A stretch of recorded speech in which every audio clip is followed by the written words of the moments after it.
हर काम फटा हुआ, ऊपर के नेता सब कुछ करते रहते हैं, नीचे इनका काम फटा हुआ होता है, ड्यूटीज तय होती है, किसने क्या काम करना है, किसने 1 नंबर का काम करना है, किसने 2 नंबर का काम करना है, किसने किसको तोड़ना है, किसने किसको जोड़ना है, कौन कहाँ से लेके आएगा, फिर टिक करेंगे दोपहर 3 बज गए, किसका वोट बाकी है उसको घर से कैसे लेके आया जाए, ये सारा काम है। तो इसलिए ऑपोजिशन कैंप में अगर हम पहले से 10% भी बेहतर काम करवाना शुरू कर दें तो समझ लो इसी से ही बहुत फर्क पड़ता है। 10% की ऑपोजिशन ज्यादा व्यवस्थित हो जाए, जैसा आज है, जैसे बीजेपी इस टाइम एक्टिव होगी, हर कॉन्स्टिट्यूएंसी में जिसका बीजेपी को पता है कि ये वोट तो हमें नहीं आने कभी भी, उनके वोट कटवाने में इस टाइम बीजेपी बिजी होगी। और बाकी पार्टी वाले क्या कर रहे हैं?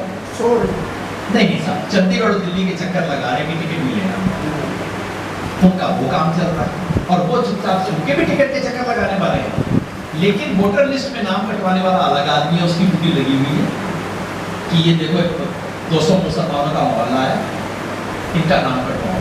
मंडे से हरियाणा में वोट होने का काम शुरू, मंडे से काम शुरू हो गया है, सिर्फ 10 दिन के लिए होगा, मंडे से शुरू होगा, मंडे से शुरू होगा, हो गया, हो चुका है, हो चुका है, मंडे से शुरू।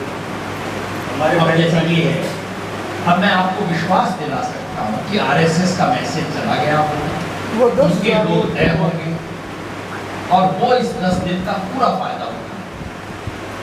और मैं कह सकता हूँ 90 में से 2-3 कॉन्स्टिट्यूएंसी को छोड़ दो तो कोई कांग्रेस का आदमी ये काम नहीं करता, उन्हें पता ही नहीं है कि ऐसा कुछ होने वाला है, वो काम हमने करा।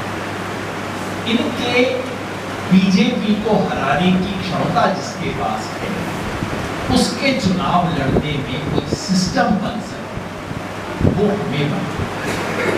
अब कोई तैयार होगा, कोई नहीं तैयार होगा, वो भी है ना, गधे की आंख में सुरमा डालो तो क्या मेरी आंख फोड़ रहा है, ये भी होगा तो बाहर कोई सुरमा डलवाएगा भी नहीं अपनी आंख में, और जो डलवा ले उसको कह दो भाई तेरा क्या काम कर। ये सब चीजें अगर हम करते हैं तो हरियाणा इतना छोटा प्रदेश है और इतना छोटा संख्या की दृष्टि से भी, भौगोलिक दृष्टि से, एक कोने से दूसरे कोने में आप 3-3.5 घंटे में पहुंच सकते हैं, तो यहाँ पे असर डाला जा सकता है। एक आखिरी बात है कि मैं अपनी बात को समाप्त करूंगा। अब मुझे सार्वजनिक जीवन में आए 12 साल, सन 2012 में सब कुछ टाटा बाय बाय करके नौकरी छोड़ के भी सार्वजनिक जीवन में आया, 12 साल मुझे हो गए।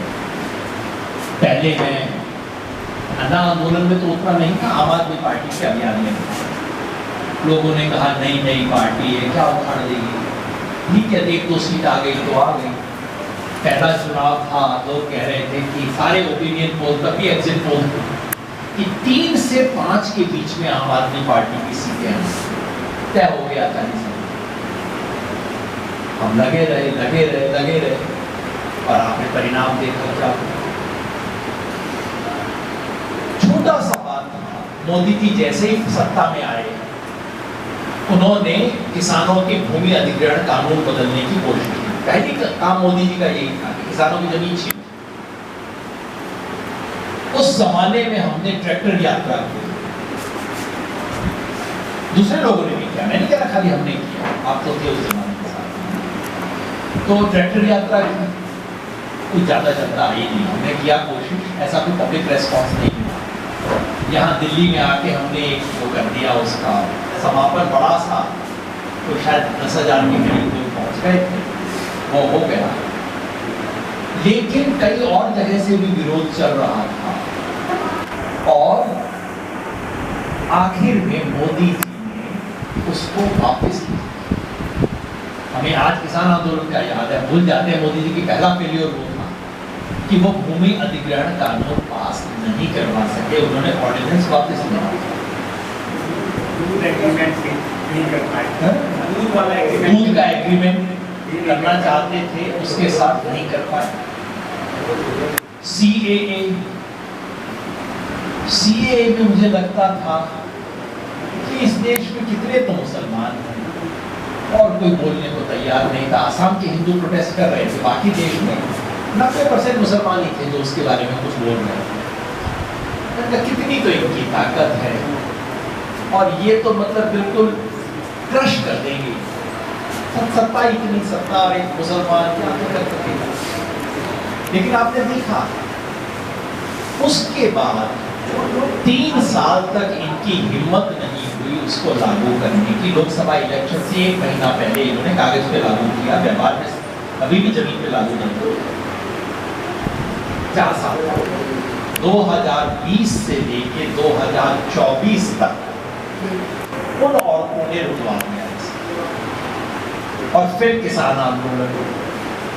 सच बात यह है कि नवंबर के महीने में, नवंबर का महीना आ गया था, दूसरे 13 महीने हो गए थे और हम अपने किसान संघर्ष समिति की मीटिंग में बैठ के चर्चा कर रहे थे क्या भाई दोबारा कम्बल भराई का इंतजाम शुरू करें, कैसे होगा, कितना टिकेंगे। फिर आपसी झगड़े भी हो रहे थे, सब कुछ हो रहा था और मन में कई बार होता था यार कब तक चलेगा, कैसे चलेगा, यही सड़क पे ही खत्म हो जाएंगे या क्या होगा। और अचानक मोदी जी टीवी पे आए और घोषणा कर दी कि वापस ले जाए। ये सब मैं क्यों कह रहा हूं? मैं इसलिए कह रहा हूं कि इस 12 साल के सार्वजनिक जीवन के अनुभव ने मुझे एक चीज सिखाई कि सामने जैसी भी दीवार हो और अगर आप उस पर अपना सर मारते जाओ, हो सकता है सर आपका सूझ जाए और जहां पे आप सर मार रहे हो वहां से दीवार नहीं टूटती और आपको लगता है कि अब तो बस खत्म ही है, चलो। मगर क्या होता है, कहीं अचानक किसी और जगह से ईंट गिर जाती है और एक बार ईंट गिरनी शुरू हो तो वो दीवार ढह जाती है। कोई आके ये नहीं कहता कि आपने सर मारा था इसलिए दीवार ढह, लेकिन अगर आप सर ना मारते तो दीवार ढहती है। ये आप गांठ मारते। मेरे को भी बहुत साल बाद ये बात समझ आई।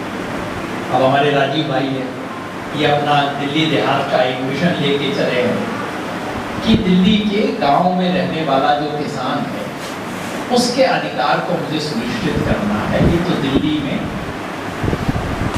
ये हमारी किसान की जमीन की छाती पे ये दिल्ली बसी और उस किसान को मुझे बर्बाद नहीं होने देना, उनको हक मिलेगा इसका। कोई नहीं सुन रहा इनकी बात, बिल्कुल वो ये दीवार पे सर मार रहे हैं।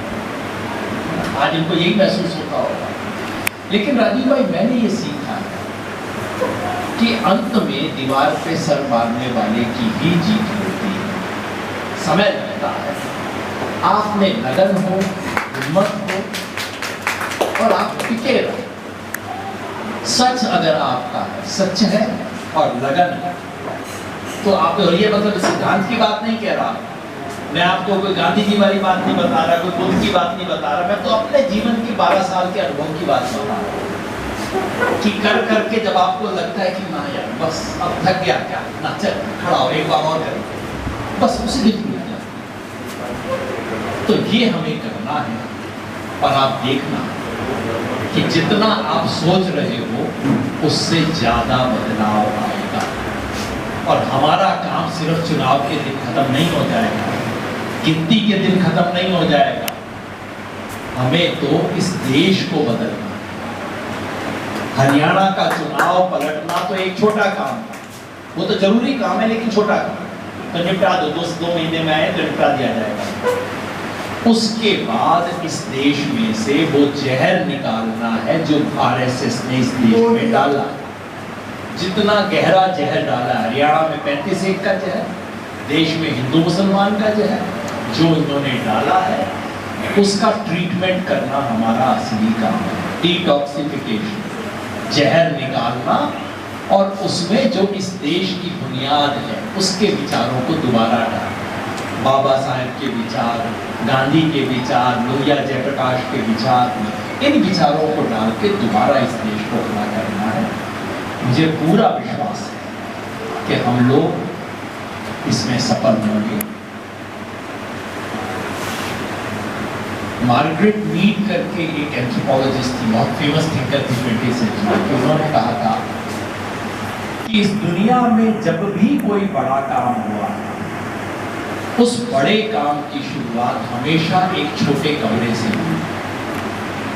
इस बात को आप हमेशा याद। बहुत बहुत शुक्रिया।